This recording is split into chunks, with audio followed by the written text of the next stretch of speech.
मराठी बोली भाषेत एक अस्सल वाक्प्रचार आहे, गाण खाजवाले नख नसणे. याचा अर्थ होते आर्थिक परिस्थिती कमकुवत असणे.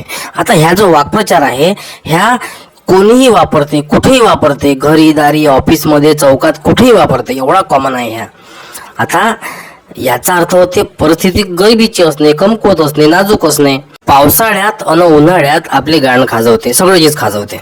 बरोबर आहे. म्हणजे आपलीच नाही तर पाकिस्तानातल्या लोकांची खाजवते, जपान, कॅनडा, इंग्लंड, तिकडे अमेरिका, साऱ्या देशातल्या लोकांची खाजवते.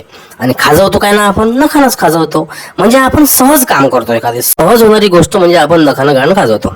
बरोबर आहे. पण आता याचा भावार्थ जर घेतला तर सहज होणारा खर्च पहा कोणता असते. भाजीपाला, किराणा, मेडिकल किंवा अन्य कोणत्या गोष्टी, लेकराले कपडे घेऊन देणं किंवा आणखी बिलं चुकवणं.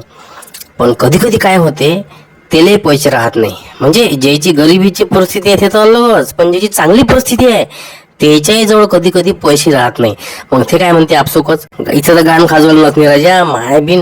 म्हणजे कोणाला उसने मागतले, आपण काय म्हणतो अभे मलेच तर गाण खाजवायला नक नाही. म्हणजे याचा अर्थ होते की बा आता जे हे काम करासाठी माझ्याजवळ पैसे नाही आहे. म्हणजे ह्या वाक्प्रचाराचा सरळ सरळ अर्थ होते आर्थिक परिस्थितीसोबत जुळलेला आहे.